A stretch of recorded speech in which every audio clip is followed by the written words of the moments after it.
નમસ્કાર મિત્રો, ચક્રવાત ન્યૂઝમાં આપનું હાર્દિક સ્વાગત છે. આપણી સાથે છે અમદાવાદથી અનિલભાઈ પટેલ, જેના આપણે ઘણા બધા વિડીયો જોઈ છીએ. શોર્ટ વિડીયો હોય પણ મજા આવે એવા અને લોકોની સમસ્યાને ઉજાગર કરે એવા વિડીયો હોય છે. આપણે તેમની સાથે ચર્ચા કરીશું. શું કહેશો અનિલભાઈ? ચક્રવાત ન્યૂઝને આમ તો સ્વાગત છે. હું બી ધન્યવાદ આપું છું કે અડધી રાત્રે ખેડૂતોના પ્રશ્નોને વાચા આપવા માટે અહીંયા ઊભા છીએ. આપણા જેવા યુટ્યુબરે જ અત્યારે તમને સીધી કહું તો આપણું જર્નલિઝમ જે છે એ આપણે બચાવ્યું છે.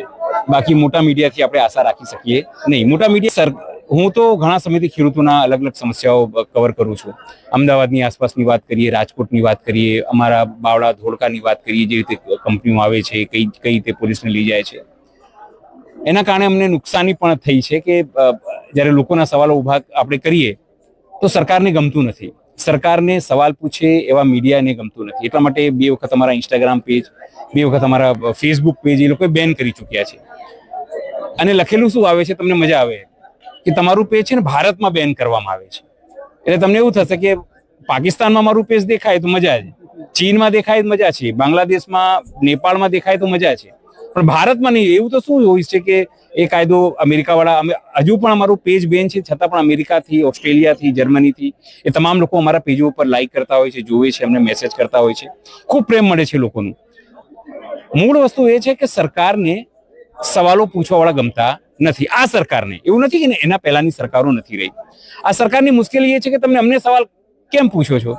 હવે આપણે કે ભણના દીકરાઓ કોને પૂછીએ? તમને ના પૂછીએ તો સત્તામાં તો 30 વર્ષથી તમે છો. હવે કોંગ્રેસ વાળાને પૂછીએ જે લોકો સત્તામાં જ નથી અને આવા પણ નથી માંગતા. આપણે આમ આદમી વાળાને પૂછીએ જે લોકો સત્તામાં જ નથી, 1, 2, 4 એ લોકોના ધારાસભ્યો છે. મૂળ સવાલ એ છે કે આપણે કે ચક્રવાત ન્યૂઝ હોય કે ન્યૂઝ પોર્ટલ હોય કે અનેક, કે હું ઉદાહરણ તરીકે કહું, આપણા માટે કોઈ મોટો ફંડ નથી હોતું આપણી પાસે. આપણને જાતે બસમાં ટીંગાઈને આવવાનું હોય છે, પોતાની રીતે આવવાનું હોય છે, ફંડ મેનેજ કરવાનું હોય છે. આપણે કોઈની એડ પણ નથી લેતા. કેમ કે એડ લઈએ આપણે તો મુશ્કેલી એ થાય કે પછી જે એડ આપે આપણને દબાવે પણ, આપણી સાથે મુશ્કેલી એ પણ છે. પણ મૂળ વસ્તુ એ છે કે જેતપુર આપણે કવર કરીએ છીએ, જેતપુરના જે ખેડૂતો છે એનો અવાજ કવર કરીએ છીએ. પણ જેતપુરને લઈને વ્યક્તિગત હું એવું માનું છું કે હવે આ કેન્દ્ર બની ગયું છે આંદોલનનો.